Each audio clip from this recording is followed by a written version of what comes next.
오늘 말씀 살펴보겠습니다. 오늘 말씀은 이 고라 일당의 반란, 어제 거 제가 안 올렸죠. 고라 일당의 반란이 계속해서 일어나고 있습니다. 잠깐 살펴보면 레위인 고라가 하는 것은 모세에 대한 어떤 이게 높아지려는 문제, 이것을 자기네들은 이제 제시를 하고 있고, 그 다음에 르우벤 지파나 여기는 오히려 이렇게 왕이 되려고 모험한다라고 했을 때, 이것은 여기 보시면 자신의 목적, 그러면 이 본문상에서 보면 스스로 우리 위에 왕이 되려 하느냐라고 하면서 우리를 끌고 왔지 않느냐. 그런데 우리에게 소위 말해서 이것도 저것도 안 줬다. 그 해빈 것이 뭐냐면 이 저가 끓이 흐르는 땅으로 인도하여 들이지도 아니하고 밭도 포도원도 우리의 기업으로 주지 아니하. 그러니까 종으로 살았었지만 이제 나오면 우리 삶이 좀 재산도 축적하고 그렇게 되지 않겠느냐라는 것이었죠. 자, 그렇다면 고라의 경우에는 여기서 말씀하신 것처럼 250명과 함께 일어나서 이제 분양의 문제, 무슨 얘기냐면 모세가 가지고 있는 권위에 대한 도전이었습니다. 그리고 나서 오늘 본문에 보면 계속해서 이제 결국 그렇다면 니네가 이제 이 어디 앞에 서라라고 하는 것이죠. 이제 회막이죠. 회막 앞에 이제 서라라고 하니까 여기에 보시면 아론과 함께 내일 여호와 앞에 나오되 이렇게 돼 있죠. 각각의 향로를 다 가지고 나옵니다. 그러니까 250개가 될 것입니다. 자, 그리고 나서 여호와께서는 모세와 아론이 되 너희는 이 회중에서 떠나라. 왜냐하면 이제 잘 알고 있는 것처럼 이제 땅이 그들을 위해 덮으리니 이제 이것 때문에 재앙이 임하는 것이잖아요. 뭐 특별한 문제가 없습니다. 여기 보시면 뭐 하나님이 한 사람이 범죄하였건을 쭉 이렇게 지나가다 보면 회중에게 명령하여 이르기를 너희는 고라와 다단과 아비람의 장막 사방에서 떠나라고 했고, 사실 여기 이 고라를 제외한 나머지는 여기 참석하지 않았습니다. 예, 참석하지 않았다고 기록되고 있습니다. 왜냐하면 이 전 말씀에 보면 모세가 엘리압의 아들 다단 아비람을 부르러 사람을 보냈더니 그들이 이르되 우리는 올라가지 않겠노라. 올라가지 않겠다라고 하는 것은 레위하고 약간 레위의 자손 이 고학과는 조금 입장차가 있었다고 볼 수 있었겠죠. 그러면서 이제 그들의 불평은 이거였는데 그리고 나서 이 본문상에서는 이에 모세가 고라에게 이르되, 그렇죠? 고라에게만 일단 이렇게 해서 나왔지 않습니까? 그리고 나면 여호와께서 모세에게 너희는 이 회중에서 떠나라. 내가 순식간에 그들을 멸할 것이다. 라고 얘기했습니다. 그러니까 무슨 얘기냐면, 뭐 이거에 대한 뭐 가타부타 그런 게 없습니다. 그냥 이제 멸하시는 그런 상황인데, 음, 여기 오시면 한 사람이 한 사람에게 범죄할 건을 그러면서 쭉 지나가면서 모세가 일어나 다단과 아비람에게로 가니 이스라엘 장로들이 따랐고 모세가 회중에서 말하여 이 악인의 장막에서 떠나고 그랬죠. 그리고 나면 여기도 보면 어, 여기서 그러면 결국 고라와 다단, 그러니까 지금 고라는 앞으로 나온 것이고 다단이나 아비람은 그들이 거기에 있었던 것입니다. 그런데 여기서 보시면 다시 너희도 멸망할까 두려워하노라 무리가 고라와 다단과 아비람의 장막 사방을 떠나고 했더니 다단과 아비람은 그들의 처자와 유아들과 함께 나와서 자기 장막문에 섰더라라고 되어 있죠. 그러니까 자기 장막문에 선 것입니다. 그리고 여기에서는 아론과 함께 내일 요 앞에 나오라고 해서 나왔던 것이고요.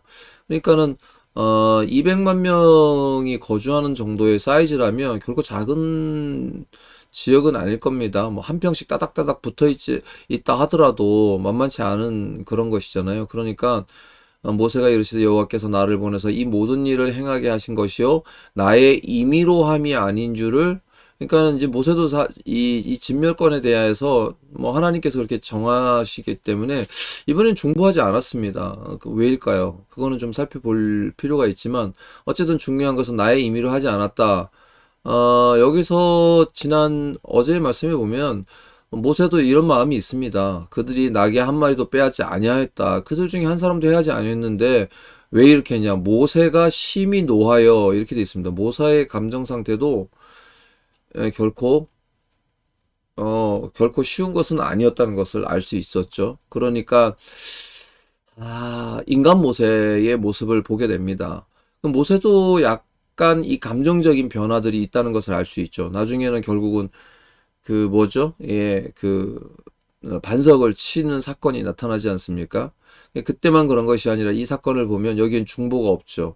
이 사람들이 죽음이 모든 사람과 같고 그들이 당하는 벌을 모든 사람이 당하는 벌과 같으면 여호와께서 나를 보내심이 아니거니와 만일 여호와께서 새 일을 행하사 땅의 입을 열어 이 사람들과 이 모든 소유물을 삼킨 채 수월에 빠지게 하시면 이 사람들이 과연 여호와를 멸시한 것인 줄 너희가 알리라.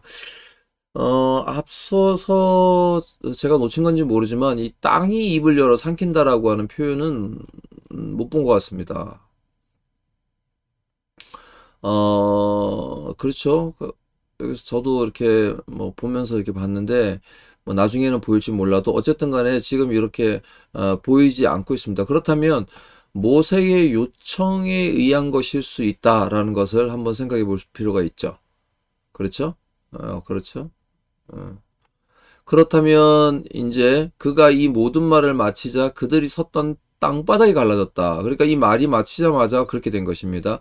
땅이 그 입을 열어 그들과 그들 집과 고라에게 속한 모든 사람과 합니다. 모든 사람과.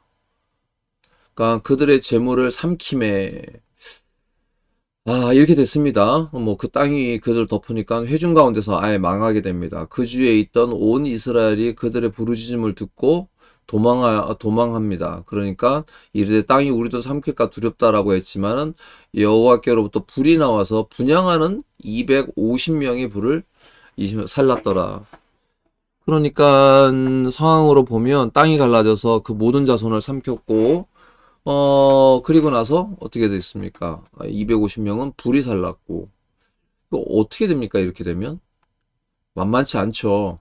그래서 결과적으로는 이제 이 백성들은 원망합니다.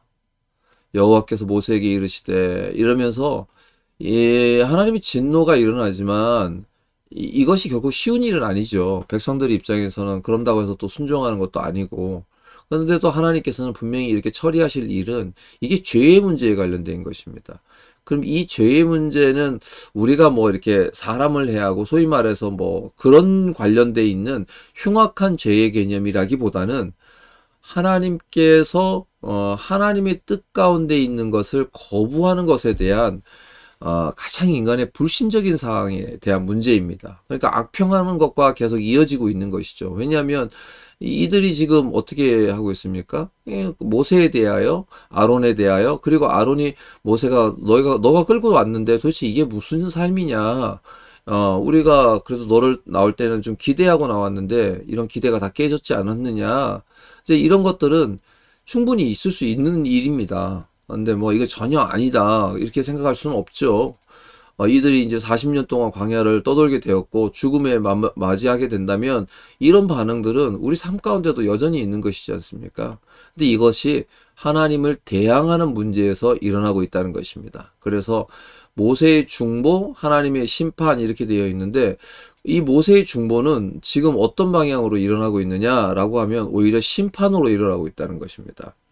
이게 물론 모세의 권위에 대한 도전이고 모세는 우리가 신학적으로 지금에서야 뭐 예수 그리스도를 모형하고 또 예표한다라고 할 수 있었지만 그 당시 입장에서 볼 때는 모세도 한 사람이었고 그가 하나님과 같은 그런 능력을 발휘하는 사람이었다라고 하더라도 하나님께서 모세를 인정해 주셨다라고 하더라도 백성들 입장에서는 여전히 지금의 광야의 삶과 그것을 지도자에게 불평하는 것. 그럼 지도자가 어떻게 해야 하는가라고 할 때 모세는 결국 여기에서 보시면 뭐 화를 낸 거지 않습니까? 결과적으로는.